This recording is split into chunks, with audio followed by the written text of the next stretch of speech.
A young girl was having a traumatic nightmare begging for anything, for a guardian angel to hear her call. In her dream, she awakened somebody from the eternity of darkness, a demon. He told her that she doesn't belong to the human race, instead she belongs to him. He made her swear to him eternally and forcefully she obliged. Suddenly, the creature strangles her and then she woke up. Years later in Germany, the child had grew up and had gotten married. Her name is Ellen. Thomas, her husband, was about to leave for work when she woke up and told her husband that she had a dream. Thomas left for work despite Ellen's persuasion for him to stay as being late. He hurried. Ellen is worried because she foresees that Thomas will be offered a promotion and will travel in a foreign land. At the office, his boss Herr Knock told him that he is in line for promotion. The boss congratulated him and asked him to extend it to his wife, whom the boss said is beautiful. So beautiful that it's like a fairy or a myth. He said that it is providence that he chose Thomas to transact with the new client when he heard that they had a wedding, new husband, new wage. This is why he gave Thomas this to prove himself. The client is an old count from an old line of nobility and wishes to buy an old home in their country. So, the boss decided to sell Grunewald Manor. Thomas replied that was a ruin, but the boss insisted it fit the client's preference. Thomas was excited to accompany the client. However, the boss said that the client is too weak to travel, so he requested an agent to Transylvania. Having second thoughts, Thomas was persuaded by the promise of a generous client and promotion. The boss gave him the title of the deed and Thomas puzzled why, since the client can do that here. But the boss replies that the client insists on finishing the transaction. Noticing hesitance, the boss reminds him to secure his position. Thomas finally agreed, getting the count's name, Count Orlok. Coincidentally, it starts to rain. He bought a bouquet of lilacs to appease Ellen because he needs to travel to meet a client, explaining it's a 6-week journey, so Thomas made arrangements with his friend Harding, where Ellen lives with the Harding family. While Thomas is talking, Ellen whispers, "Why kill the beautiful flowers?" Thomas hears and asks what to do, but Ellen told him to throw it. Thomas insists it just needed water, but Ellen insists that to throw it out. After throwing the flowers, Ellen walks out and Thomas flows. Then Ellen told him about her dream. Thomas reminds that she must abandon those childhood memories and dreams, reminding her that the doctor told to never say anything about that. Ellen narrated the dream about a wedding, outdoors with dark clouds above filled with scent of lilacs everywhere. She walks to the altar, but Thomas was not there. Instead it was death. Moreover, Ellen was very happy. They exchanged vows, embraced and kissed. Turning around, she saw everyone dead, including her father.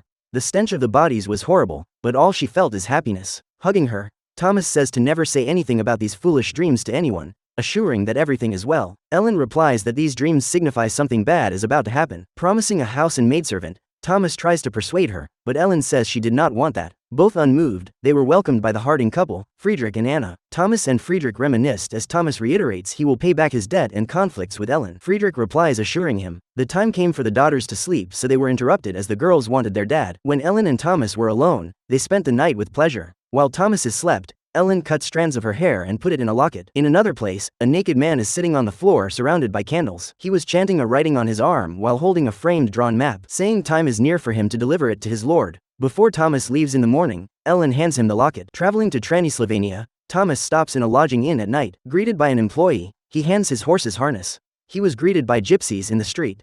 People were laughing as he stayed confused. Finally, the owner of the inn went out cooling the situation and told the gypsies to leave because they were bad for his business. Thomas approached for a night of stay traveling for Count Orlok's castle. Startled, the owner warned to never say anything about the castle, refusing his request, only agreeing after double the rental. Inside he saw different people talking, candles around. An old woman talked in a foreign language he didn't understand. Translated, the woman said that he should not go to the castle and he should beware his shadows, for it will bring nightmares he cannot escape. Asked him instead to keep on praying. The woman gave him a cross made from cloth and left. Thomas woke up having heard something from the window. He saw a group of people walking with a naked girl riding a horse outside. The group was praying in a foreign language saying, "Bless this virgin child, bless her." Then, Thomas followed from the distance. Suddenly someone shouted they had reached the vampire. The group stopped and on the grass lay a man. Another man holding a spear stabbed the man as blood came out of the man's mouth.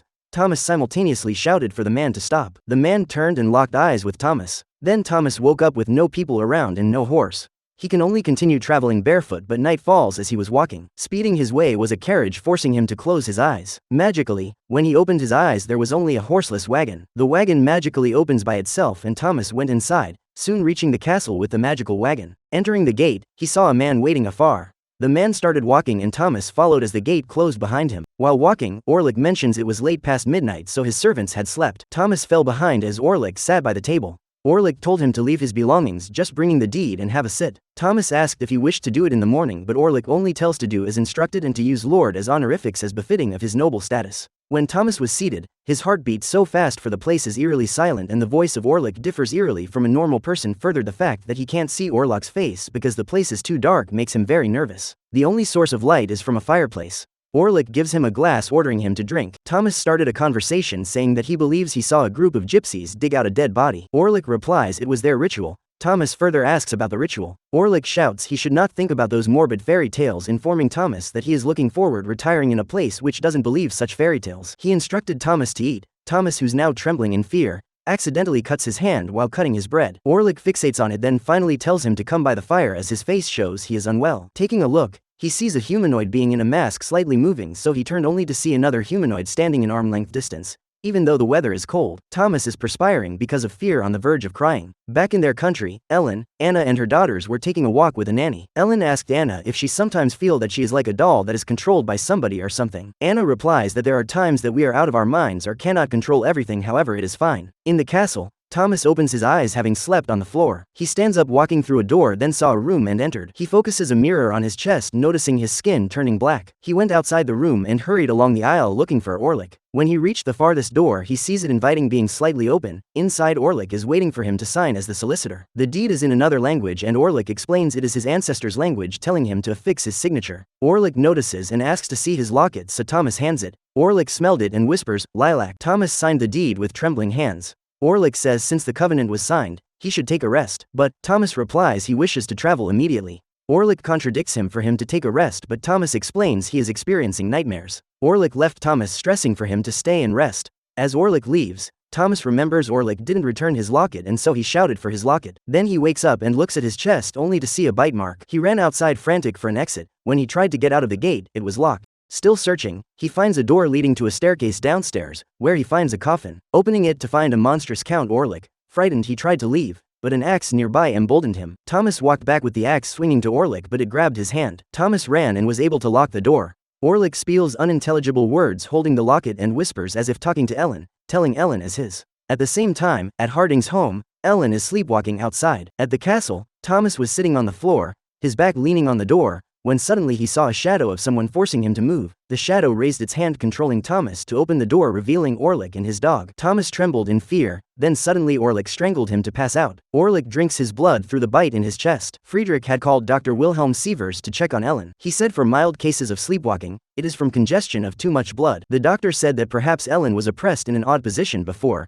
which Friedrich agrees she had fits in the past and troubled nerves, advising Friedrich to not worry, call anytime, and to let Ellen sleep in her corset to correct her posture and proper blood circulation. If her stirring escalates, then tie her to the bed. Then they heard Ellen sleep talking, "He is coming," so the doctor increased the ether, a liquid chemical compound put on a cloth, for prolonging Ellen's sleep. Thomas woke up and saw dogs guarding him. He climbed a window to fall to the water. Meanwhile, Ellen is outside with Friedrich and Anna when Ellen asked Friedrich news about Thomas, but Friedrich replied negatively as the firm is chaotic as Thomas's boss disappeared.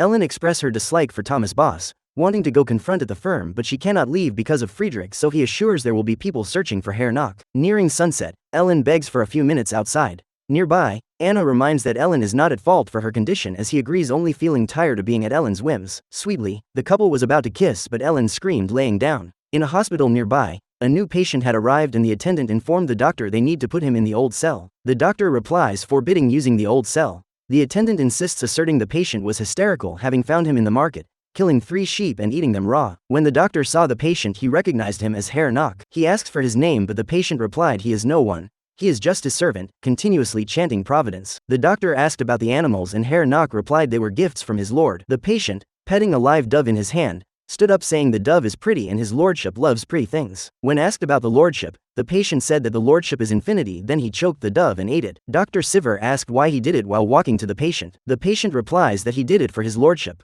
Shouting devourance, he attacks the doctor. That night, Ellen experienced another nightmare, so Friedrich called Dr. Sievers. After pacifying Ellen, Dr. Sievers told Friedrich about Herr Nock admittance to the hospital. That Herr Nock is mad crazy, chanting he is coming exactly like Ellen does. The doctor wants to introduce the specialist Dr. von Franz, explaining hesitating because von Franz was known as a lunatic obsessed with studying alchemy, mystic philosophy, and the occult. Somewhere in the mountains near Orlok's territory, a nun roaming the forest to gather woods noticed a body on the shore, immediately checking on it. It was Thomas, still alive and safe at a convent. A priest exorcised Thomas, who woke up shouting Orlok. A nun told him that a black enchanter named Solomoner has preserved the body of Orlok so that his corpse may walk again in blasphemy. Thomas tells needing to leave at once for his wife. The nun replies to stay in the safe convent and recover. But Thomas insisted that he must be with Ellen because Orlok is going after Ellen. The nun said that Orlok cannot leave, needing to stay in the place where he is buried. But Thomas is certain that Orlok will go to Ellen. In a ship, Orlok in his coffin whispers in his way to Ellen.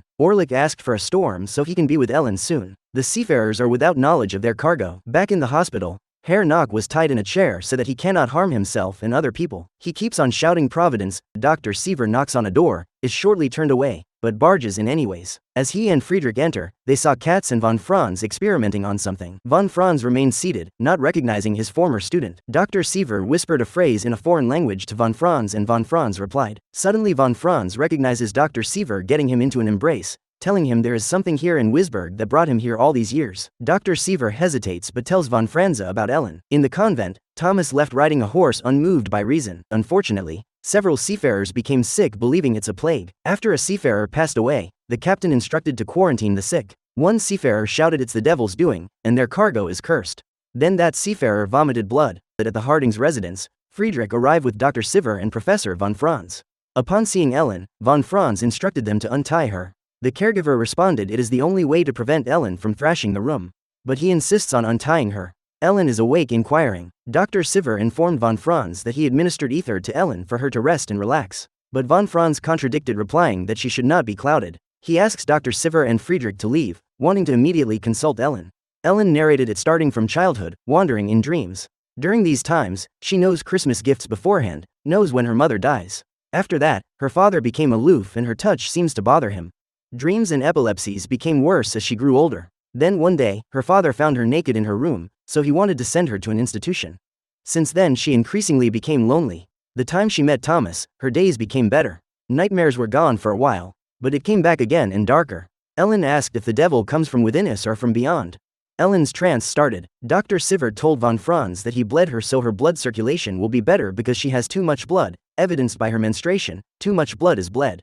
Von Franz examined further, noticing that her pupils are expanded, not contracting to light. He looks for a needle stabbing in her arm. Assuring the people, he explains that Ellen does not feel anything being in another realm. Dr. Seaver tends to her wounds while he starts consulting Ellen about what she sees.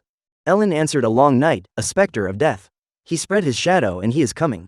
Von Franz asked who is coming, but Ellen didn't respond. Finally, von Franz exorcised her, causing her body to float. Friedrich and Anna panicked, but the professor proceeded, assuring he would not harm Ellen. Then Ellen's body fell, starting to tremble. Her body stood up and started talking in a different voice, saying after dreams, it would be in person, where there wouldn't even be people to dig graves. Ellen is promised it. Then Ellen collapsed on the bed shouting for help in her normal voice. Anna exclaims it means it's her husband, and the professor replied that Ellen is cursed by a spirit or a demon, explaining that demonic spirits more easily obsess those whose lower animal functions dominate. All three other people contradict him, but von Franz insists on his findings. Von Franza further told that the demon was chained to Ellen in grave peril, leaving final instructions to report any events, not administer ether, and let her thrash about sleepwalking. At the sea, a pair of seafarers throw a dead body into the water. One of two seafarers wanted to kill the demon, so he opened the cargo, walking slowly with an axe in his hand to the wooden box, only to open it to find hundreds of rats. He did not notice somebody behind him who snapped his neck and bit it. Back in the hospital, Herr Knock shouted for help, attracting an attendant who saw him vomiting. The attendant came closer, then Herr Knock grabbed and bit him after chanting life is blood. Soon, he roamed the street shouting that the lordship is here. At the same time, Ellen woke up saying he's here. She ran outside where she saw Thomas on a horse. Thomas agrees she was right about her dreams, and unfortunately the demon got her locket. At that moment, there was a knock on the door. It's the sheriff asking Friedrich to go to the shoreline where they can see the ship full of rats and plague. Herr Knock was able to get a boat to go to his lordship's side. Herr Knock asked his lordship to command him, and he knows what his lordship wants. Orlok said that they must follow the covenant, that Ellen must willingly repledge her vow to him. But Herr Knock insinuated that he can easily get Ellen. Orlok got mad and slapped him. Dawn is breaking, Orlok told as he smells the locket, saying he will taste her. In the streets, the rats roam wherever they want. Thomas was fast asleep when Anna told her she's glad Ellen recovered and that maybe Professor von Franz's findings were wrong. However, Ellen wished to see the professor. Anna wants to avoid thinking about the melancholy near Christmas and the kids. Ellen responds that when Thomas traveled, he saw horrible things and wanted to discuss it with a professional. In the hospital, Dr. Siver showed Franz the attendant's body who died of the plague, according to Dr. Siver. Von Franz examined the cadaver, seeing a bite mark too big and unlike that of rats or any animals. Von Franz asked for Herr Nock, but an employee informed that Herr Nock escaped, killing a guard stationed at the port. Von Franz left instructions to get Friedrich, telling in the end that the death is not from the plague. At Harding's home, after tucking the children in bed, Ellen asked to sleep beside Anna, where she thanked the support from the family. Anna gave her a cross. At von Franz's home, Friedrich doesn't believe his findings. But the professor explains it is like the plague wanting to consume all, and more powerful than evil is death. Friedrich became angry, having not slept for days, and summoned myths. Von Franz reiterates that in his years of life, he saw so many unusual things even Isaac Newton would never comprehend, further saying people in this modern world were blinded by science. He knows for them to tame darkness, they should acknowledge its existence, revealing that they are dealing with a powerful creature, vampire Nosferatu. At the Hardings, Ellen started sleepwalking, opening the window. She felt someone beside the deeply sleeping Anna, and turning around, she saw Orlok standing and looking at her. She told him that she felt him crawling in her body like a serpent, that Orlok is a villain and she will always love Thomas. He responds that it is not him but her nature, and her nature is also not fit for humankind, telling that he had been in the darkest pit when she awakened him. Orlok said that they are fated. He explained to her that Thomas has signed a contract in exchange of Ellen for a bag of gold. Ellen rebutted it as lies, also saying he cannot love. Orlok gives an ultimatum, within 3 nights or all her loved one dies. Suddenly, Ellen woke up and looked at the side of the bed Anna was on, but rats were feasting in Anna on the floor. Ellen shouted help and the servants came. Anna narrated that a shadow came and didn't allow her to move. She thought it is just their little Friedrich that is hungry. She never thought that it was rats consuming her. She asked Friedrich if she could talk to their daughter, but Friedrich said that she is going to be fine. Outside the bedroom, Ellen and Friedrich confronted each other as Friedrich was mad. Ellen further said to believe that the demon fueling Friedrich's anger, kicking out even the unwell Thomas. The plague continues to harm the community, causing the hospital to not accept more patients because of maximum capacity. The nurse replied that as Christians, they must find room for everybody. Dr. Siver met with von Franz and told him about Herr Nock. Dr. Siver suspects that Herr Nock is the unknown creature, but von Franz said that he is not the one, but they must still find him because Herr Nock made a compact with the devil. They look for a book about the code of secrets of different entities. The duo went to Friedrich's home and Friedrich asked them how can Anna recuperate. He is getting mad for he don't know what to do. He said that Anna is going crazy talking about the shadow. Ellen and Thomas finally reached their home. Thomas told Ellen that they must leave the country at once. He said that Orlok is looking for her. Ellen said that they cannot escape the devil. Thomas said that she cannot say anything that can shake him for he had an encounter with the devil himself and he is coming to Wisburg to come after Ellen. Ellen told him of her darkest secret which she kept all by herself. She said that when she was younger, she feels so lonely that is why she seek for a company. At first it was sweet, but it turned into torture. The devil used to be her lover and when Thomas come into her life, that is when she escaped the devil for she loved Thomas and she was free from nightmares. But those were short-lived because when they got married, the nightmares returned. She provoked Thomas by saying that Thomas cannot give her the pleasure that the devil can, and so Thomas grabbed her and penetrated her. Ellen told him that they should show the devil how much they love each other. Ellen said that they should never got married in the first place because she brought the evil into their marriage and told him that she needs to go to him because the devil will kill him if she failed to do so. Thomas said that the devil can never harm her again, that he will kill the devil because he loved her so much irregardless of her past. At Harding's, the girls are screaming, Papa, but Friedrich is sound asleep. Anna woke up and saw that a creature is devouring her children. She is watching in shock when Orlok come to her and finish her as well. At the funeral, Friedrich got angry when he saw Ellen from afar. He asked her to leave because she is responsible for the death of his family. Thomas pacified him. They left the cemetery with Dr. Siver and von Franz. They made a plan to kill the devil that night. Ellen wants to go with them but Thomas wants her to be safe. When they were in front of von Franz's home, Ellen told the group that she will walk von Franz to his door. As they were walking, Ellen said that she know that it is her that can stop this plague, that nobody can kill the devil except her. Von Franz admitted that he read about this but he said that he never will ask her to sacrifice herself. And so when Thomas left to meet with the boys, Ellen kissed him and told him to never return, unless he already killed the devil. After Thomas left, Ellen whispered goodbye. When they arrive at Harding's, Friedrich wasn't there, and so von Franz decided that they must wait for him, but Thomas insisted that they should not wait but rather should look for him. They looked for him everywhere and when they went to the cemetery, they saw that Friedrich is already lifeless, on the floor with Anna in his arms. They decided to burn the bodies of the couple and left. They went to the manor and when they saw the coffin where Orlok lies, Siver opened the lid and Thomas immediately stabbed the man, only for them to find out that it was Herr Nock. Herr Nock said that Nosferatu is obsessed with his wife and doesn't think of anything but Ellen. Von Franz stabbed Herr Nock to death and instructed the guys to burn the whole place. Thomas said that they should leave at once, but von Franz insisted that they burn the place first, and when Thomas was about to leave, he said that it must be her, Ellen, she is their redemption. At that same time, Ellen opened the window in their home and bid Nosferatu to come to her for she is ready. She is dressed in a bridal gown and a headdress.